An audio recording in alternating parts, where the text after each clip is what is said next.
శ్రీలంక సముద్ర తీరంలో భారతీయులు వలస వచ్చి స్థిరపడ్డ ఒక పల్లెటూరు.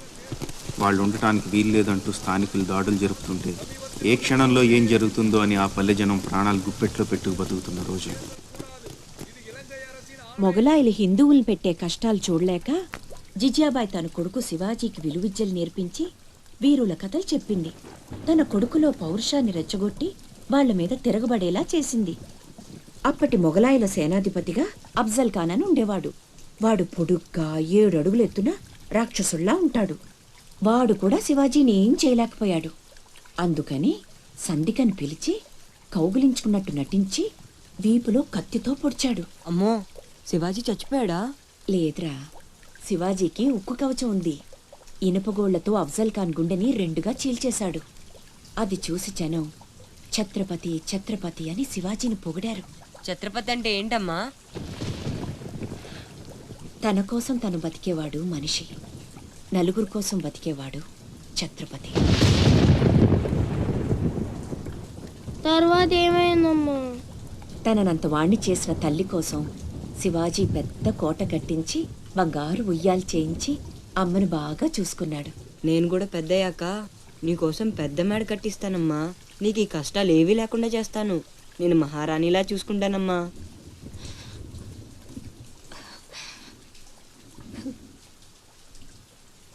నువ్వు చాలా గొప్పవాడు అవుతావు నాన్న.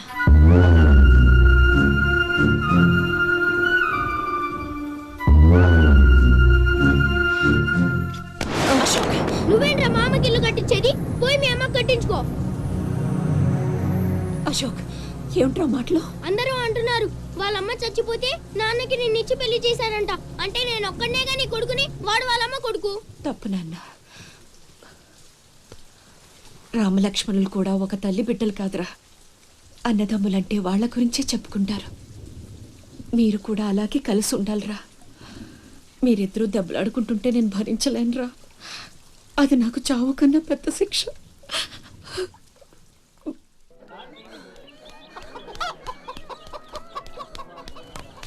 అమ్మా అమ్మా అమ్మా, ఈరోజు నీ పుట్టినరోజు కదమ్మా. నీకు ఇష్టమని జంట మామిడి పళ్ళు తెచ్చాను.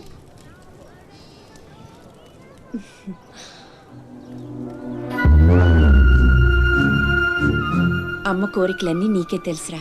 పండు చాలా బాగుందన్నా. ఎక్కడి నుంచి తెచ్చావు? సత్తన్న తోటలో దొంగతనం చేసి తెచ్చాడు. ఏరా, దొంగతనం చేసావా?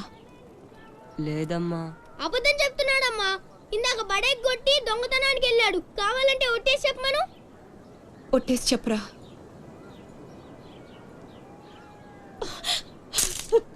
దొంగతనం చేస్తావురా? నువ్వెంతో గొప్పడు అవుతావని ఊహించుకున్నాను. ఇదా నువ్వు చేసిన పని? ఇంకెప్పుడైనా చేస్తావా? చెప్పు. పోరా, నీ మొహం చూడాలంటే అసహ్యంగా ఉంది. ఇంకెప్పుడు నాకు కనిపించకపో.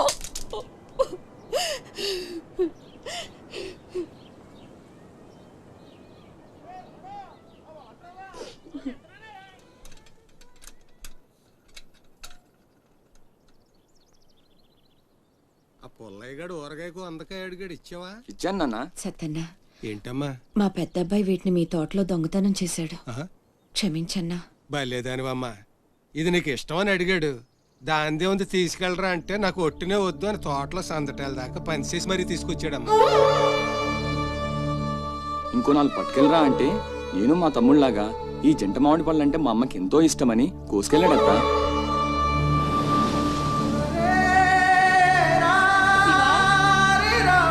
శివా, శివా, శివా, శివా, నాన్న శివా.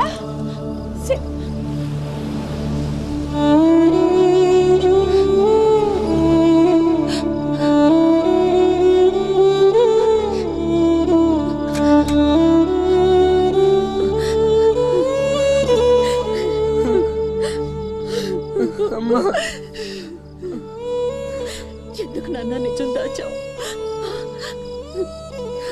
ఒట్టేయమన్నప్పుడైనా ఎందుకు చెప్పలేదురా? ఒట్టేసి ఒక మాట, వేయకుండా ఒక మాట చెప్పనమ్మా.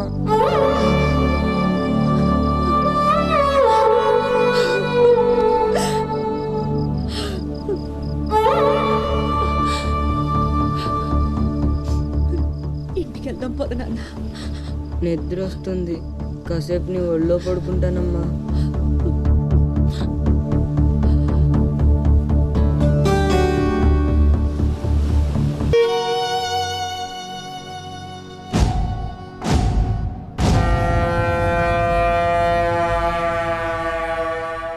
బాజీరావు గారు, వీళ్లతో కలిపి ఇప్పటి వరకు వెట్టి చాకిరీకి అదే మీరు చేరదీసిన కాంతిసీకుల సంఖ్య 3000కు పైమాటే.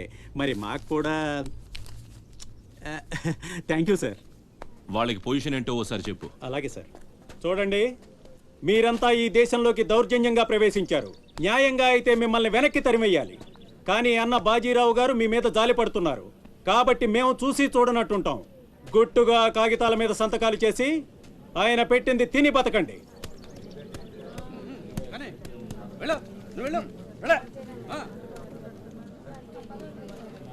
తెల్ల కాగితాల మీద సంతకాలు ఏంటండి? ఇదంతా మోసం. మాకు తెలిసా మాత్రం మేము చదువుకున్నాం. ఇక్కడ కాకపోతే బయట ఎక్కడో పని చేసుకు బతుకుతాం. మేము సంతకాలు పెట్టమండి.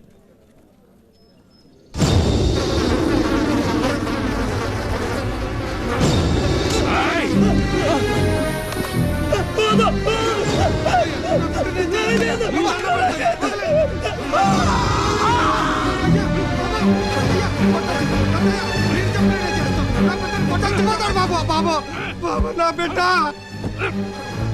బాబు, బాబు, బాబు, బాబు, బాబు. ఏయ్, చూశారుగా, ఎదురు తిరిగినోడు చావడు, వాడి వెనకున్నోడు చేస్తాడు.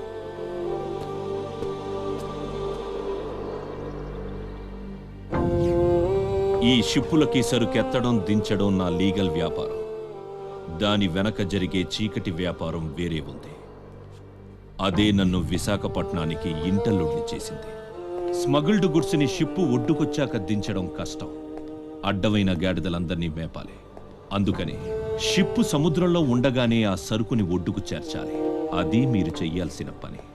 ఇల్లీగల్ వ్యాపారం కాబట్టి వేరే గ్రూపులు ఉంటాయి. సరుకు కోసం దాడులు జరుగుతాయి. అవతల వాళ్ళకి భయపడు, పోలీసులకి జడిసో సరుకక్కడ వదిలి రావద్దు. పొట్టి చేతులతో ఇక్కడికొస్తే అక్కడ మిగిలిన ప్రాణాలు.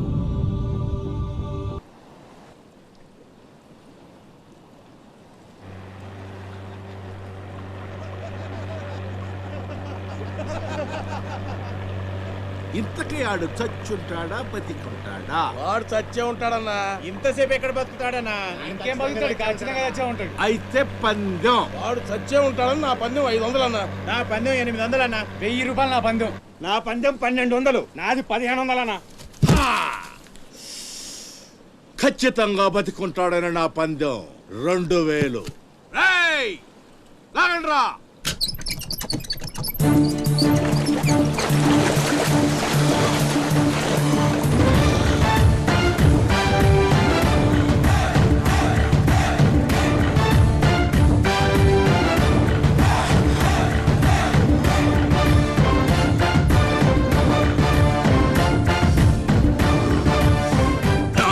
తెలుసురా ఆడు చావడని. ఆడి బాడీ బాక్స్ ఆఫీస్.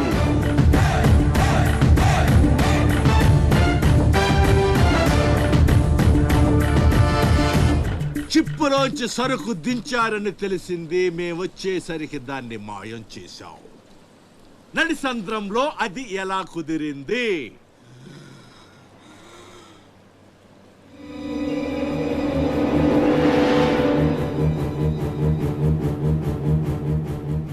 సొరచాప. మళ్ళీ పందెం. ఈసారి కిందకు దించితే ఆ చేప ముందు వీడి తల తింటదా, మొండెం తింటదా? మెత్తగుంటది కదన్నా, ముందు మొండవే తింటది. ఏద్దావా, ఆ చేపకు ఏ మాత్రం బుర్రున్నా ఈడి గ్లామర్ చూసి ముందు తల తినేస్తది. దించడమ్మా, దించండి. చెప్తున్నాడు రా, చెప్పేస్తున్నాడు రా. చెప్తాడన్నా. చెప్పు చెప్పు చెప్పు చెప్పమ్మా. ఇప్పుడే వదిలే, నీ ఒక్కడి కాళ్ళు ఎర్రకొడతా. ఇంకా లేట్ అయిందంటే మీ అందరి కాళ్ళు ఇరిగిపోతాయి.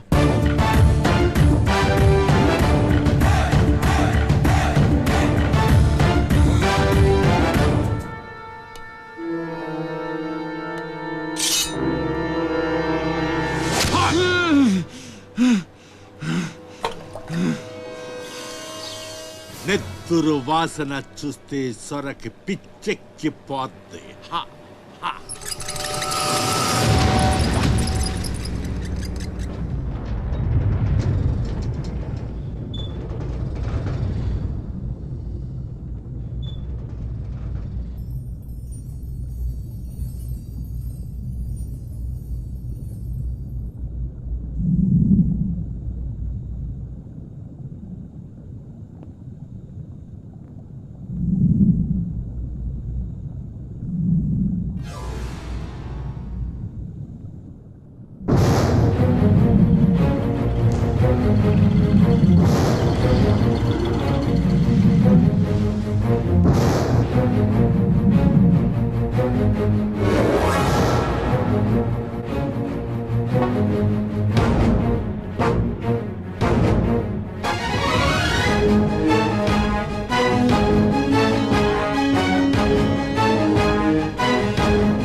బాడీని చేప నవిలేస్తుంటే తాడు తేలిగ్గా రావాలి కానీ ఎంత గుంజినా రాదేంట్రా.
ఈ భద్రంగాడు ఇంకేంసేపు మీటింగ్ చేయాలి?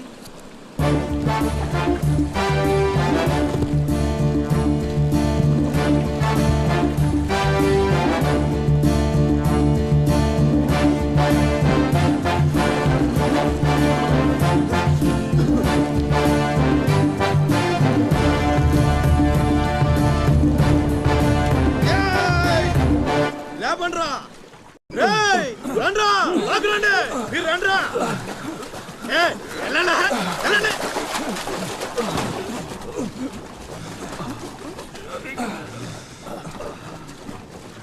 ఎరా భద్రం మంచినీళ్ళు కావాలేట్రా? థ్యాంక్స్ బాబాయ్, బాగున్నావా? నా సంగతికేం లేరా. ఏంట్రా అబ్బాయి, మిమ్మల్ని ఎవరో పట్టేశారంట?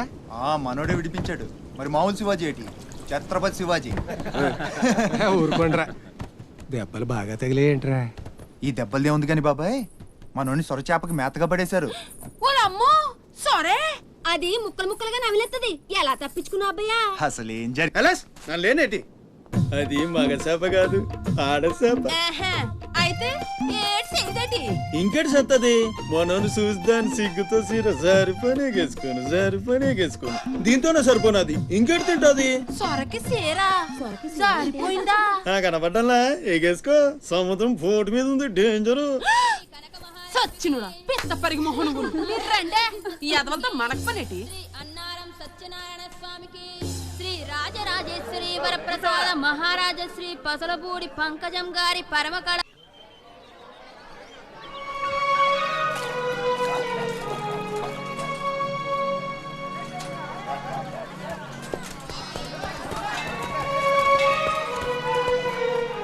చలాయ్ ఏంట్రా ఇంకా స్కూల్కి వెళ్ళలేదు? మీరు క్షేమంగా రావాలని అమ్మవారి గుళ్ళో పూజ చేయించా. ఎంతమంది కళ్ళు పడ్డాయో. దిష్టి తీస్తానుండండి. మాలాంటి వీరులకు అది చాలా అవసరం. తీసేయి. దిష్టి తీయాల్సింది బతుకు జీవుడా అంటూ వచ్చిన వాళ్ళకి కాదు, బతికించి తీసుకొచ్చిన వాళ్ళకి. చేతులు కట్టుకో. ఆడుండగా పోజులు తొప్పడం వేస్టేజ్. సొంత నన్నే పట్టించుకోవట్లేదు, మిమ్మల్ని ఏం పట్టించుకుంటారు? అదేంటన్నయ్య అలానే సార్. ఇక్కడ ఎంతమంది ఉన్నా నీ గుర్తింపు నీదే. రేపు స్కూల్ ఫీజు కట్టాలి, రెడీ చేయి. పీకేనంటే పళ్ళు రాలిపోతాయి. రండి రా బాయ్, రండి బాబాయ్. స్ట్రాంగ్ టీ కొట్టించు. ఎన్ని? Shivaji special tea. బ్యాచ్ చెత్త ఏదైనా ఒకటే, మొత్తం ఆర్కోట్. ఏంట్రా అంత మాట అనేసాడు? ఈ డామినేషన్ ఎక్కువైపోయిందిరా. బెత్తడి నాయల దగ్గర కూడా ఈ అలియేషన్ ఉంటలేదు ఇక్కడ. బాబాయ్ మంచి బందర్లాట్ చేయించొచ్చుగా. గిట్టుబాటు అవదరా అబ్బాయి. చేసా మీద పడి మొత్తం ఆడే మెక్కేస్తాడు. మొత్తం అనేది ఉత్తాపద్దం. తింటే లడ్డూలు తింటాం గానీ బందరానికి వదిలేస్తాంగా. మా అమ్మకి 2 పూరీలు 2 గారెలు పార్సల్ చేసుకున్నా. 4 బొండాలు 1 సమోసా మిగిలాయి. ఇందాక నుంచి పిలుస్తుంటే కుక్క తెగపోసి దొబ్బుతుంది. నువ్వు తినే, నేను వస్తా. అప్పుడే అక్కడికి రా. టైం అంటే టైమే. ఉదయం 6 నుంచి 9 దాకా కాట్రాజ్ డ్యూటీ, 9 నుంచి 12 దాకా నీ డ్యూటీ, 12 నుంచి 3 దాకా గ్యాప్. మా అమ్మని చూసుకోవాలిగా. 3ంటికి మళ్ళీ నీ దగ్గరకు వస్తా. రాత్రి మళ్ళీ కాట్రాజ్ డ్యూటీ. పెద్ద గవర్నమెంట్ ఆఫీసర్. అబ్బో నువ్వు ఇచ్చే జీతానికి అదే ఎక్కువ. ఇక్క రేగిందంటే మానేగల జాగ్రత్త. ముదిరిందిరా నీకు. వాటిలో ఉండే తిరుగుబాటు మనలో ఉండుంటే ఎప్పుడో బాగుపడే వాళ్ళం. అమ్మా అమ్మా నేను వస్తానుగా. బయటకి ఎందుకు వచ్చావు? రావద్దని చెప్పాను కదా. అసలే కళ్ళు కనిపించావు. కదలకుండా కూర్చోమంటే వినవు. నేనెక్కడికి వచ్చాను రా? గుమ్మంలోనే ఉన్నానుగా. ఇది గుమ్మ, అది వీధని నీకు తెలుసేంటి? బళ్ళు పశువులు గట్రా వస్తుంటాయి. కూర్చో.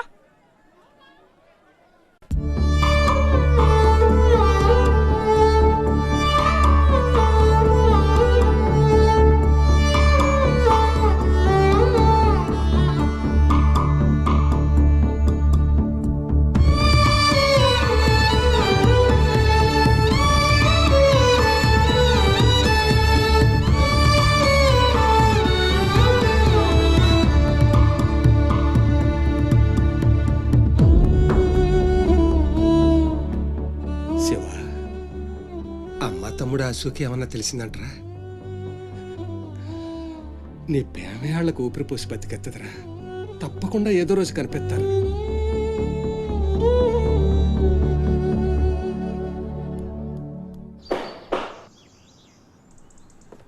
కాట్రాజ్ అన్న, బీహార్ నుంచి భయ్యా ఫోన్ చేసి ఈసారి ఎలక్షన్ లో పార్టీ టికెట్ అప్పలనాయుడు కాకుండా నాకు వచ్చేలా చేస్తానన్నాడు. అప్పుడు ఇక వైజాగ్ అంతా మందే. ఓ 2-3 నెలలు ఈ ఇల్లీగల్ వ్యాపారం బయటికి పొక్కకూడదు. సరే, గొడవలు మర్డర్లు నా దాకా రాని. అలాగే. Good morning sir. Good morning sir. ఈ తలుపులు మూసే. చూసే వాళ్ళకి బయట ఆఫీస్ మాత్రమే కనిపించాలి. నమస్తే. నమస్తే సార్. రే, వీళ్ళని చీటికి మాటికి ఇక్కడ రావద్దని చెప్పు. ఈ ఎదవలంతా మనకేం తెలిసిపోతుంది. అలాగే. సార్ వెళ్ళిపోయాడు గానీ రా నొక్కుబే.